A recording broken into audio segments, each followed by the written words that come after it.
Concept అరే ఏదో కొత్తగా చూస్తున్నాను, కొత్త కాన్సెప్ట్ ఏమో అనే చాలా హైలో తీసుకెళ్ళారు. బట్ నాకు కొంచెం ఇరిటేటింగ్ అనిపించిందండి ఆ క్లైమాక్స్. కొంచెం అంటే పార్ట్ 2 తీయాలి కాబట్టి క్లైమాక్స్ పెట్టాలి, అది జనాలు ఎలాగైనా చూస్తారు, ఇంతవరకు బాగుంది కదా అనే ఫీల్తో తీసారేమో అని ఒక చిన్న అనిపించింది నాకు. అంటే అందరూ పార్ట్ 1 బాగుంది, పార్ట్ 2 కొంచెం బాగాలేదు అన్నట్టు. సెకండ్ హాఫ్ అంటే ఇన్కంప్లీట్ అయిపోతుంది అన్న. ఇప్పుడు ఎక్కడైతే ఒక ప్రజల కోసం రాజు రావాలి అన్న టైంలో,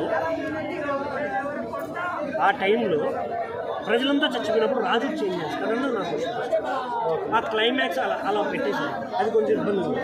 అన్నను కాపాడు, అన్నని అమ్మకు చూపించడానికి వచ్చిన కొడుకు శవాన్ని తీసుకెళ్ళి అమ్మకు చూపిస్తాడు. అసలు ఇంకా రావాల్సిన అవసరం లేదు కదా. ఇలా కొన్ని కొంచెం ఇబ్బంది పెట్టారు. ఇంకొకటి యాక్టింగ్ చాలా బాగుంది, కాకపోతే కొంచెం హీరోయిన్ క్యారెక్టరైజేషన్ కూడా ఉంటే బాగుండేదేమో. డిఫరెంట్ అంటే బ్రో ఈ మధ్య కొన్ని సినిమాల రిఫరెన్స్లు ఎక్కువ ఉన్నాయనేసి అంటున్నారు. కేజీఎఫ్, సలార్ ఆల్రెడీ చెప్పారు కదన్న, నాగవంశీ గారే చెప్పారు, ప్రశాంత్ నీల్ కాకుండా గౌతమ్ తిన్నూరి తీస్తే ఎలా ఉంటుంది అనేది అలాగే ఉంది సినిమా అని ఆయనే చెప్పేశారు. దాని గురించి మనం ఏం చెప్పినా వేస్తే. నాకు దీంట్లో మెయిన్గా నచ్చింది వెంకటేష్ గారి క్యారెక్టర్ అండ్ సత్యదేవ్ గారి. ఇంకోటి ఎప్పుడు చూడని విధంగా విజయ్ దేవరకొండ అయితే చూపించారు, చాలా ఎలివేటెడ్గా చూపించారు. కటౌట్లు కానీ ఫైట్స్ కానీ కొన్ని సీన్స్ ఉండే సత్యదేవ్కి విజయ్ దేవరకొండకి చాలా నచ్చేస్తాయి. బేసిక్గా గౌతమ్ గారు సాడ్ ఎమోషన్ని చాలా బాగా చూపిస్తారు. బట్ ఇక్కడ కొన్ని చోట్ల ఎక్కడో తప్పుతారు. ఈ మధ్య కొన్ని అదే వెంకటేష్ గారి క్యారెక్టర్ బాగా అనిపిస్తుంది.